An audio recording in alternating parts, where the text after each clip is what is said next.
2014 के चुनाव से पहले जब भारतीय जनता पार्टी देश में वोट मांगती थी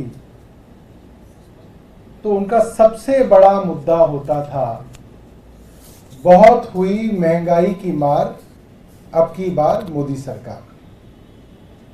और मैं समझता हूं ये बहुत जरूरी है, जब देश में आम चुनाव चल रहे हैं, लगभग आधी सीटों पे चुनाव हो गए हैं, आधी सीटों पे चुनाव होने हैं, एक आकलन किया जाए कि भारतीय जनता पार्टी की सरकार जो 10 साल रही, इन 10 सालों के अंदर मोटा मोटा महंगाई पर क्या असर हुआ। एक आंकड़ा आपको बता दूं कि फिलहाल मार्च 2024 का जो खाद्य की महंगाई है, खाने पीने की चीज़ों की महंगाई है, वो करीब 8.5% थी। और भारत भुखमरी के इंडेक्स पे, एक पूरे दुनिया के करीब 125 देश हैं जिनकी अंदर कहाँ कितनी भुखमरी है उसका इंडेक्स होता है, हंगर इंडेक्स। उसमें 2014 में भारत 125 देशों में 99 नंबर पे आता था, और अब 2023 में भारत 12 पोजीशन नीचे गिर गया है। अब हम 111वें नंबर पे आते हैं 125 देशों में, यानी कि हालत बद से बदतर हो गई है। जो आमदनी है वो सिर्फ 1.6 टाइम्स बढ़ी है, 1.6 गुना बढ़ी है, मगर जो खर्चे हैं वो करीब 2.5 गुना बढ़ गए हैं। तो जाहिर सी बात है, जब आपके खर्चे बढ़ गए और ये आंकड़े हैं और आपकी आमदनी नहीं बढ़ी तो लोगों में भुखमरी फैलेगी। इसीलिए प्रधानमंत्री जी कहते हैं कि 85 करोड़ लोगों को 5 किलो अनाज देना पड़ रहा है, क्योंकि आपने देश के अंदर इतनी महंगाई बढ़ा दी कि लोग भूखे मर रहे हैं इस देश के अंदर। इसलिए आपको 5 किलो अनाज सबको देना पड़ रहा है, क्योंकि आपने रोजगार खत्म कर दिए, काम धंधे खत्म कर दिए, सरकारी नौकरियां खत्म कर दी, बिजनेस खत्म कर दिए, स्मॉल स्केल इंडस्ट्रीज खत्म कर दिए, नोटबंदी से और फिर जीएसटी से।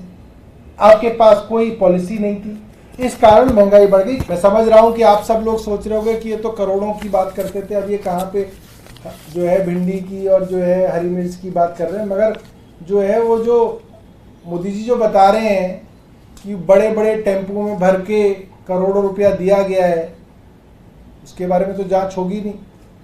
कम से कम इसकी ही जांच हो जाए कि हरी मिर्च इतनी महंगी क्यों हो गई, दूध इतना महंगा क्यों हो गया। इसके बाद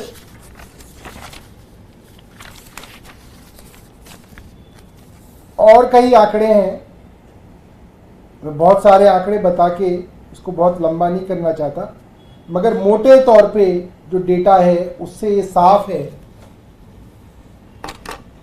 कि अगर सब्जियों के दाम, दाल के दाम, गेहूं के दाम, चावल के दाम बढ़ रहे हों तो 2 कारण हो सकते हैं। एक कि भाई किसानों को अब हम ज्यादा दाम दे रहे हैं, इसीलिए महंगाई बढ़ रही है। तो कम से कम ये है कि जो कंज्यूमर क्लास है उसकी जेब पे वजन पड़ रहा है, मगर जो प्रोड्यूसर क्लास है, किसान, उनकी जेब में ज्यादा पैसा आ रहा है। या ये हो सकता है कि बीच के बिचौलियों के पास पैसा जा रहा है। अब जो मैंने आपको बताया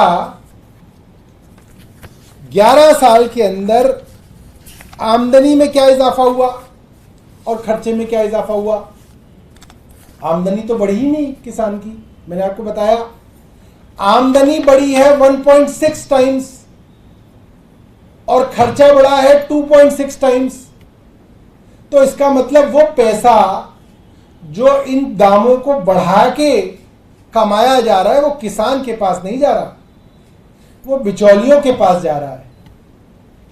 वरना किसान की आय बढ़ गई होती, वो डेटा सरकार का दिखा रहा होता कि रूरल इकोनॉमी के अंदर एक्सपेंडिचर तो बढ़ा है मगर उसकी पर कैपिटा इनकम बढ़ गई, वो नहीं बढ़ी।